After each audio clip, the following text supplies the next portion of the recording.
பாருங்கள் அப்படிங்கிற ஒரு தலைப்பில் உங்களோடு என்னுடைய செய்தியை பகிர்ந்து கொள்வதற்கு ஆண்டவர் உதவி செய்வாராக. வேதவசனம் சொல்லுகிறது பாருங்கள்.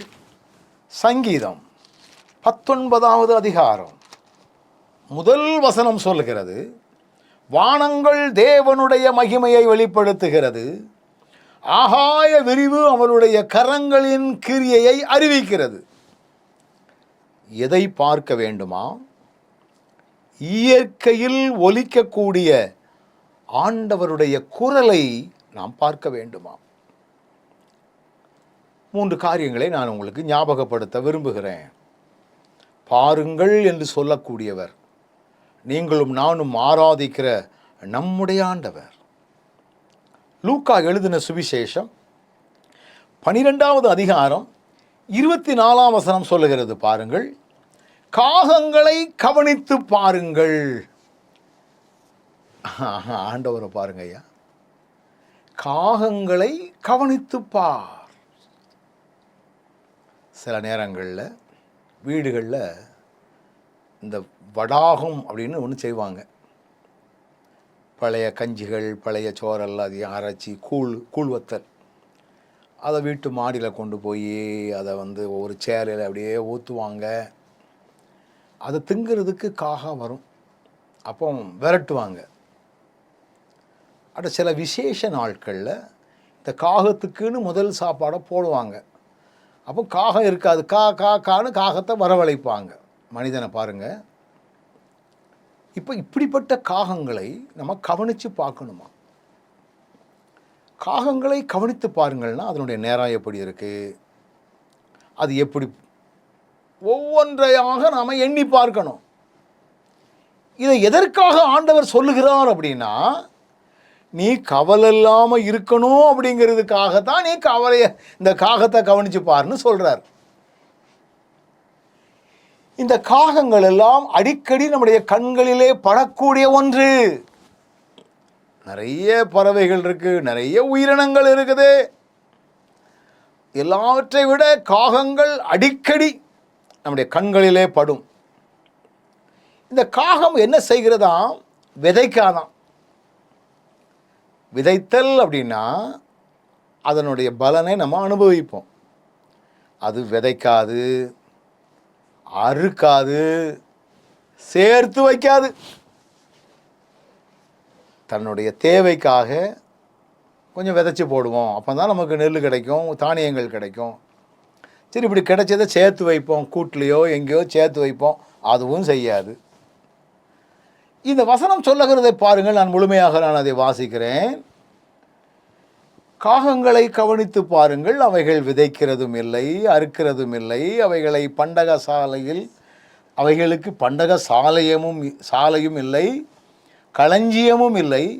இல்லாவிட்டாலும், இப்படி ஒன்றுமே இல்லாட்டாலும், இது மிக முக்கியமான ஒரு வார்த்தை, அவைகளையும் தேவன் பிழைப்பூட்டுகிறார். அப்போ காகத்தை பார்க்கும் பொழுதெல்லாம் உங்களுடைய ஞாபகத்திற்குள் வரக்கூடிய ஒன்று, இது என் தேவனால் பிழைப்பூட்டப்படுகின்ற ஒன்று. எங்கேயாவது ஒரு எலி கிடந்துச்சுன்னா அதை கொத்தும், அது அங்கே திங்கும். என்னைக்காவது தான் கூட்டில் கொண்டு வைக்குமா? நோ, அங்கனே கொத்தும், அங்கனே திங்கும், அங்கனே வந்துடும், அவ்வளோதான். சரி, மிச்சம் இருக்குது, நாளைக்கு ஆகுமே, சேர்த்தே வைக்காது. நாளைக்கு இந்த மாதிரி எலி கிடைக்குமா கிடைக்காதா நினச்சும் பார்க்காது.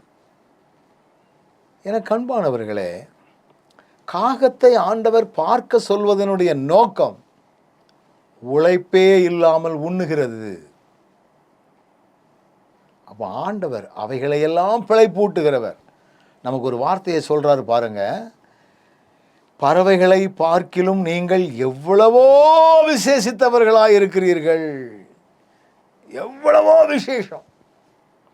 நிறைய பறவைகள் இருக்குது. ஒவ்வொரு பறவைகளும் செயல்படக்கூடிய விதங்கள் ரொம்ப வித்தியாசமாக இருக்கும். ஒவ்வொரு பறவைகளினுடைய அலகுகள் வித்தியாசமாக இருக்கும். தேன் சிட்டு அப்படின்னு ஒரு சின்ன குருவியாக இருக்கும், பார்க்கறதுக்கே இவ்வளோதான் இருக்கும், செத்தியோடு தான் இருக்கும். அது பறகடித்து போகிறது ரொம்ப நல்லாயிருக்கும். ஹம்மிங் பேர்டு, அதனுடைய இசை ரொம்ப அருமையாக இருக்கும். ஆண்டவர் அவைகளையெல்லாம் பிழை பூட்டுகிறார். என அன்பானவர்களே, இப்படியெல்லாம் நடத்துகிற ஆண்டவர் என் தேவன். காரணம் என்ன? அவைகளை விட நான் விசேஷித்தவன்.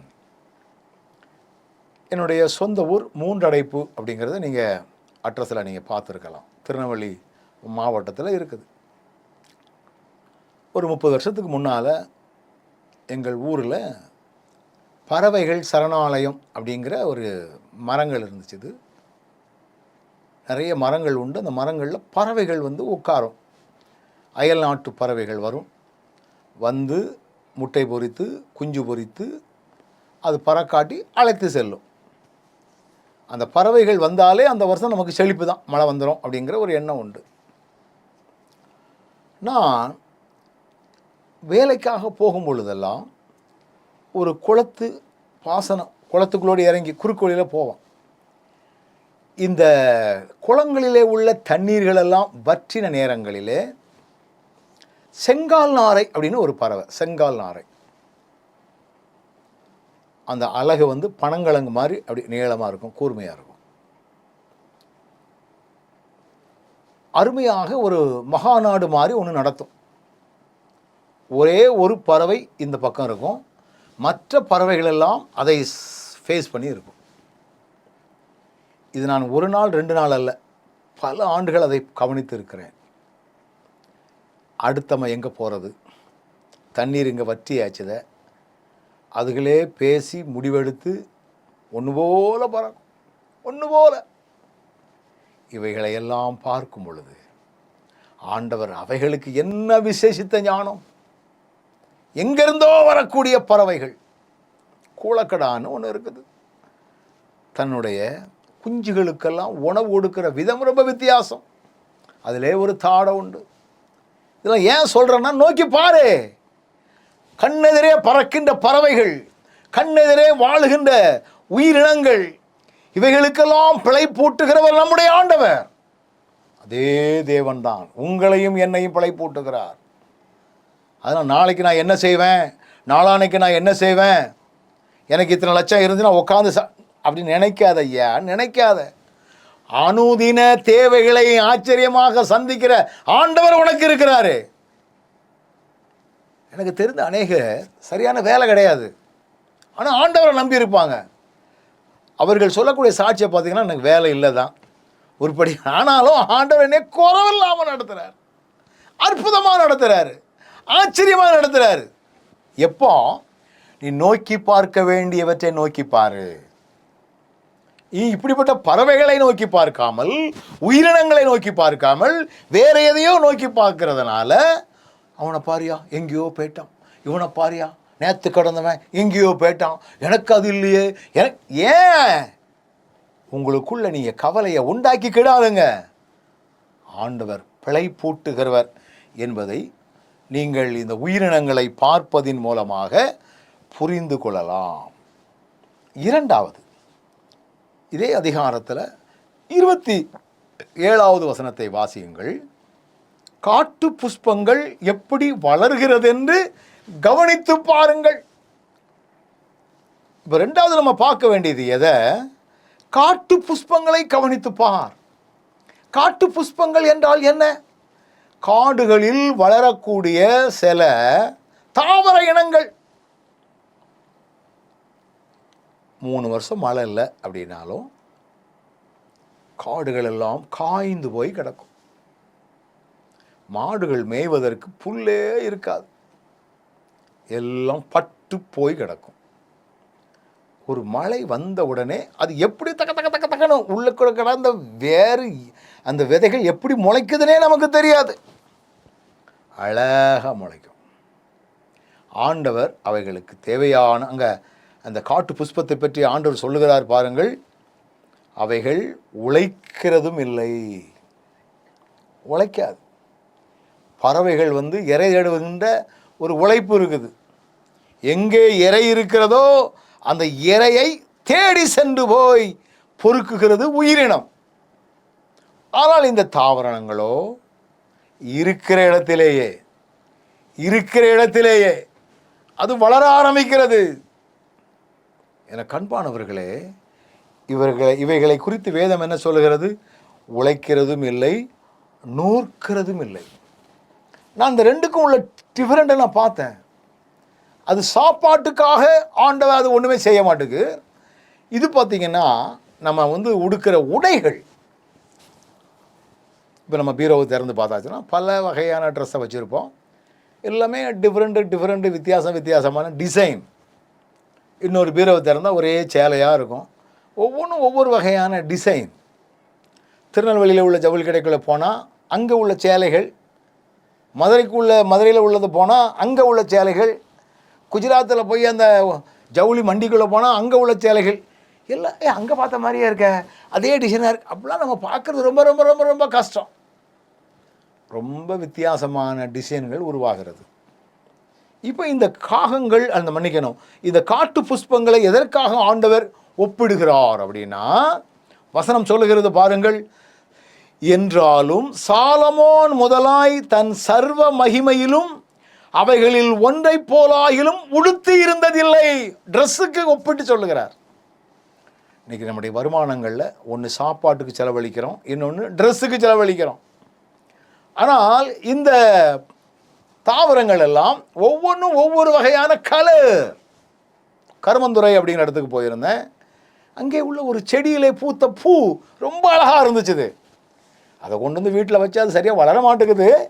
ஆனால் அதனுடைய பூனுடைய அழக தோற்றம் ரொம்ப நல்லா இருக்குது. சில வருடங்களுக்கு முன்பதாக மாஞ்சோலை எஸ்டேட் அப்படிங்கிற இடத்துக்கு இறைவனிக்காக போனேன். அதில் ஊத்து அப்படிங்கிற இடத்துல தங்கியிருந்தேன். அந்த ஆலயத்தை சுற்றிலும் பல்வேறு வகையான பூக்களை வைத்திருக்கிறார்கள். பார்க்குறதுக்கே கண்கொள்ளா காட்சி. கொடைக்கானலில் இந்த பூக்களெல்லாம் வைத்து ஒரு விழாவே கொண்டாடுவாங்க. அது ஒரு டே வரும். ஊட்டியில் ஒரு டே வரும். அந்த பூக்கள் விதவிதமான குரோட்டன்ஸ், விதவிதமான அப்படியே ஊட்டியில் பார்த்தீங்கன்னா ரோஸ் கார்டன் ஒன்று இருக்குது. ஏகப்பட்ட வெரைட்டிஸ் ஆஃப் ஃப்ளவர்ஸ். அந்த ரோஸிலே பல வகை, ஒவ்வொன்றும் ஒவ்வொரு கலர். எங்கேருந்து வந்துச்சு இந்த நேரம்? எங்கேருந்தியா வந்துச்சுது? இப்போ நம்ம வீடுகளுக்கெல்லாம் முந்தி ஒரு காலத்தில் சுண்ணாம்பு அடிப்போம். வெறும் சுண்ணாம்பு, வெள்ளை கலர் தான். அதில் கொஞ்சம் நீளத்தை போட்டு கலக்கி நீல கலர் அடிப்போம். இப்போ பார்த்திங்கன்னா என்ன வகையான கலர்கள்.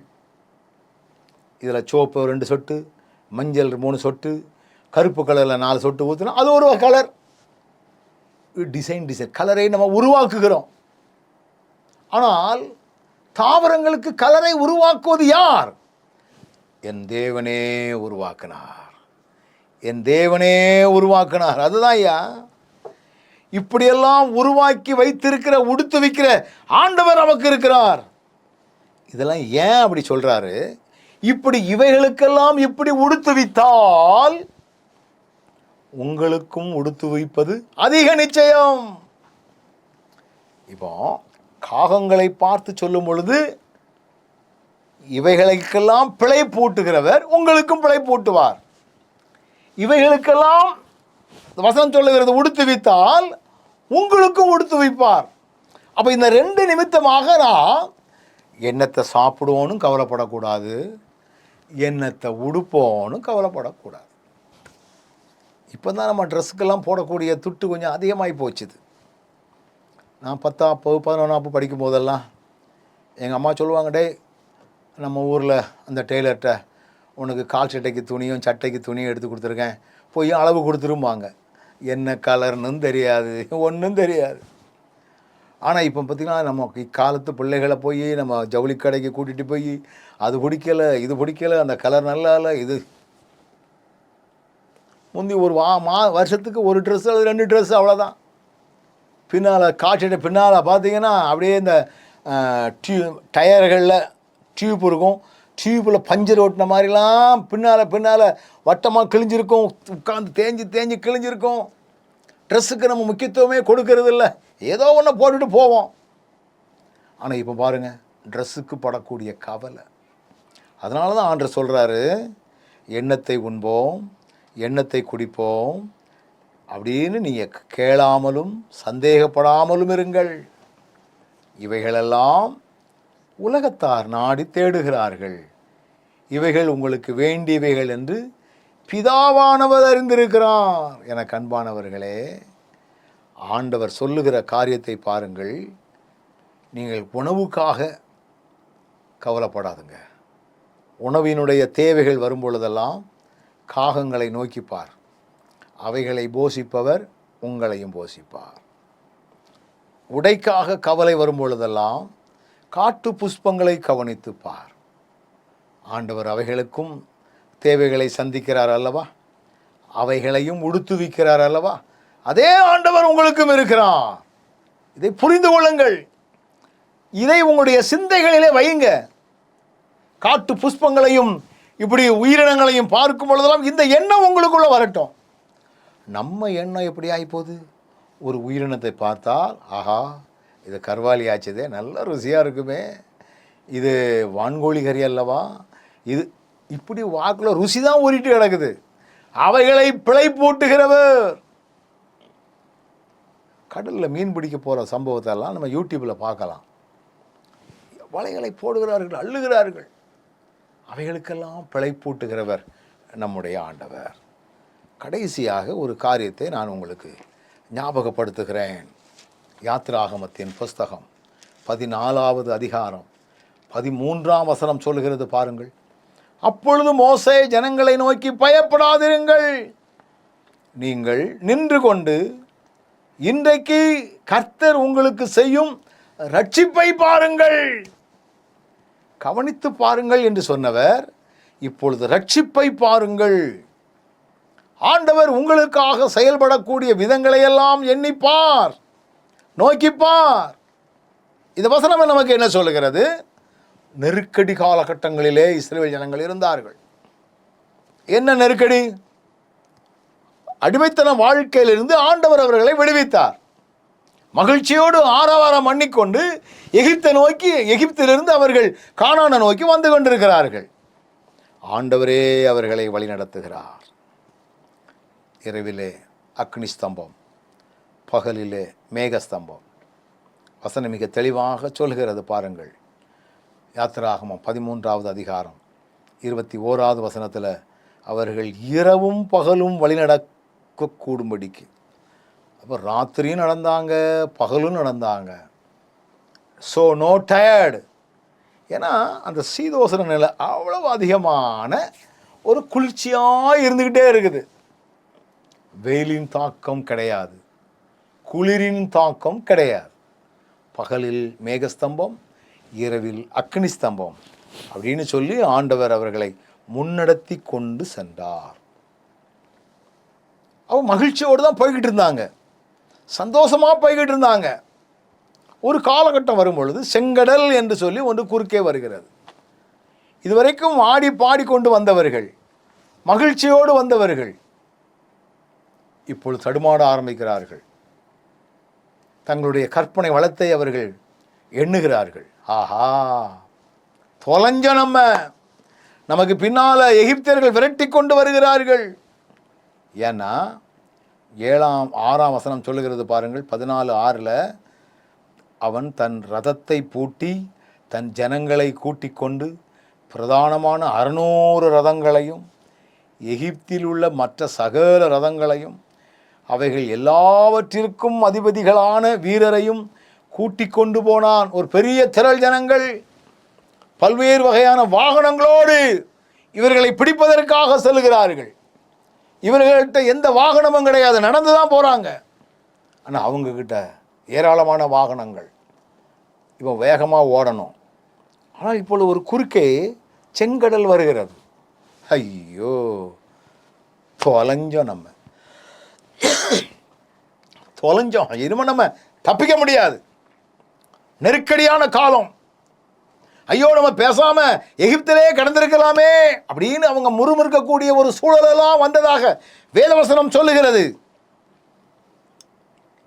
12ஆம் வசனத்தை பாருங்க. நாங்கள் எகிப்தில் இருக்கும்போது நாங்கள் எகிப்தருக்கு வேலை செய்ய எங்களை சும்மா விட்டுருன்னு சொன்னோம் அல்லவா. நாங்கள் இந்த வனாந்தரத்தில் சாகிறத பார்க்கிலும் எகிப்தியருக்கு வேலை செய்கிறது எங்களுக்கு நலமா இருக்குமே, எங்களை இப்படி வந்து போக்கடிச்சிட்டே ஐயா, இப்படி வந்து சாகடுக்கனே கொண்டு வந்துட்டீரே என்று சொல்லி மோசேக்கு விரோதமாக முறுமுறுக்கிறார்கள். காரணம் அவர்களுடைய இக்கட்டு, அவர்களுடைய நெருக்கம், அவர்கள் சிந்திக்கிற எண்ணங்கள். இப்பதான் ஆண்டவர் சொல்றாரு, நீங்கள் இன்னைக்கு கர்த்தர் உங்களுக்கு செய்யும் ரட்சிப்பை பார், ஆண்டவர் உங்களுக்காக செய்யக்கூடிய பாதுகாப்பை பாரு. நீ ஏன் அந்த செங்கடலை பார்த்து பயப்படுற? நீ ஏன் அந்த எகிப்தியர்களை பார்த்து பயப்படுற? உங்களை வழிநடத்தி கொண்டு வருகிறது யார்? உங்களை இதுவரைக்கும் மேகத்தினாலும் அக்கினியினாலும் வசனம் சொல்லுகிறது பாருங்கள், இப்படியெல்லாம் உங்களை வழிநடத்தி கொண்டு வருகிறது யார்? அவர் அல்லவா? அதனால அவர் செய்யக்கூடிய ரட்சிப்பை பார் ஐயா. உங்களை நடத்தி கொண்டு வரக்கூடிய ஆண்டவருடைய ரட்சிப்பை நீங்கள் இன்னும் புரிந்து கொள்ளாமல் சின்னதுக்கும் போட்டு புலம்பிட்டு கிடக்குறீங்களே, சின்னதுக்கும் போட்டு அழுதுட்டு கிடக்குறீங்களே. அப்பதான் மோசே சொல்றாரு, பாருங்கள். எதை பார்க்கணும்? கர்த்தர் உங்களுக்கு செய்யும் ரட்சிப்பு. நீங்கள் ஆராதிக்கிற, நான் ஆராதிக்கிற, நம்மை வழிநடத்துகிற ஆண்டவர் சொல்லுகிறார், நமக்காக ஆண்டவர் உண்டு பண்ணி வைத்திருக்கிற ரட்சிப்பு, பாதுகாப்பு, விடுதலை, வாழ்வு, மீட்பு, இதை நீ பாரு. வசனம் என்ன சொல்லுகிறது? நீங்கள் நின்று கொண்டே. அதனால எல்லாரும் எழுமி நின்று அப்படின்னு அர்த்தம் இல்லை. நானே தேவன் என்பதை நீங்கள் அமர்ந்திருந்து பாருங்கள். நீங்கள் அமர்ந்திருந்து நானே தேவன் என்று அறிந்து கொள்ளே. அவன் கர்த்தர் நமக்கு செய்யக்கூடிய ரட்சிப்பை நீ பார்க்கணும். நம்ம தொடர்ந்து நீங்கள் பார்த்தீங்கன்னா வேத வசனம் சொல்லுகிறது 14வது வசனத்தில், கர்த்தர் உங்களுக்காக யுத்தம் பண்ணுவார், நீங்கள் சும்மா இருப்பீர்கள். இதெல்லாம் ஒரு சாதாரணமான வார்த்தை இல்லை. உங்களுக்காக யுத்தம் பண்ணுகிற ஒரு கர்த்தர் இருக்கிறார் ஐயா. நீ எதற்கும் உங்கள் மாம்சகத்தில் எங்கேயும் போராட வேண்டிய அவசியமே இல்லை. தடுமாட்டமாக இருக்கலாம், ஆனால் ஆண்டவர் உங்களுக்கு வைத்திருக்கிற ரட்சிப்பு இருக்குத, பாதுகாப்பு இருக்குத, விடுதலை இருக்குத, அது மேலானது. அது நம்முடைய கண்களுக்கு காணாது, புலப்படாது. ஆனால் அவர் உங்களுக்காக செயல்படுவார். ஆண்டவர் செயல்பட்டால் என்ன நடக்கும்? வேதவசனம் மிக தெளிவாக சொல்லுகிறது பாருங்கள். அருமையாக அந்த வசனம் சொல்லுகிறது. 21ஆம் வசனத்தில், மோசே தன் கையை சமுத்திரத்தின் மேல் நீட்டினான், அப்பொழுது கர்த்தர் யரா முழுவதும் பலத்த கீழ்காற்றினால் சமுத்திரம் ஒதுங்கும்படி செய்து அதை வறண்டு போக பண்ணினார். கொஞ்சம் கண்களை மூடி நீங்கள் சிந்திச்சு பார்க்கணும். காற்று அடிக்குதான், ரெண்டா பிரியுது. காற்று அடிச்சிச்சுன்னா கொஞ்சம் ஒரு பக்கம் வேகமாக தண்ணி வரும். இது ரெண்டா பிரியுது. ரெண்டா பிரிகிறது மாத்திரமல்ல, நடுவில் ஒரு வறண்டு, அதாவது தண்ணீர் இல்லாமல் தரை காய்ந்து போக பண்ணுகிறார். இப்படி செயல்படுகிற ஆண்டவர் தான் உங்களுக்காக பாதையே இல்லாத இடத்துல ஒரு புதிய வகையான பாதைகளை உண்டு பண்ணி வழிநடத்துகிறவர் தான் நம்முடைய ஆண்டவர். இதை நீங்க பாருங்க. நம்ம இப்போ கண்களை மூடி ஜெபம் பண்ண போறோம். சரிதானா? காகத்தை பாரு, காட்டு புஷ்பங்களை பாரு, ஆண்டவருடைய ரட்சிப்பை பார். இதை நீங்க பார்க்க ஆரம்பிச்சாலே போதும். எதை குறித்தும் கவலை இல்லாமல் உங்களை நடத்துகிற ஆண்டவர் எப்படிப்பட்டவர் என்பதை புரிந்து கொண்டு வாழ்வதற்கும் மனமகிழ்ச்சியோடு வாழ்வதற்குரிய கிருபைகளை ஆண்டவர் தருவார். கண்களை மூடுவோமா? Thank you Lord. இன்னைக்கு ஆண்டவர் நமக்கு கற்றுக் கொடுத்த காரியம், நீங்கள் விசேஷித்தவர்கள். எதுக்கும் நீங்கள் சந்தேகப்படாமல் இருங்க. ஆண்டவர் உங்களுக்காக வைத்திருக்கிற ரட்சிப்பை பாருங்கள். காகங்களை பார்க்கும் பொழுதெல்லாம், காட்டு புஷ்பங்களை பார்க்கும் பொழுதெல்லாம், இவைகளுக்கெல்லாம் பிழை பூட்டுகிற இதே ஆண்டவர் தான் என்னையும் நடத்துகிறார் என்று நீங்கள் உணருங்கள். நல்ல ஆண்டவரே, நீர் கற்றுக் கொடுத்த அந்த செய்திக்காக உமக்கு கோடான கோடி ஸ்தோத்திரம். எங்கள் வாழ்க்கையில் நீர் செய்கிற காரியம் மிகவும் பெரியது. அதற்காக உமக்கு ஸ்தோத்திரம். நீர் பார்க்க சொல்ல வேண்டிய காரியத்தை அல்லது சொன்ன காரியத்தை நாங்கள் பார்த்துக்கிட்டு இருந்தாலே போதும். எங்கள் வாழ்க்கையில் நாங்கள் கவலையே இல்லாமல் இருக்கலாமே. இதை வார்த்தைகளை கேட்ட பிள்ளைகள் ஒவ்வொருவரும் அனுபவிக்கத்தக்கதான கிருபைகளை தாரும். தொடர்ந்து உம்முடைய கரம் எங்களை தாங்கட்டும். உயிர்த்தெழுந்த இயேசுவின் நாமத்தில் ஜெபிக்கிறோம் ஜீவனுள்ள நல்ல பிதாவே, ஆமென்.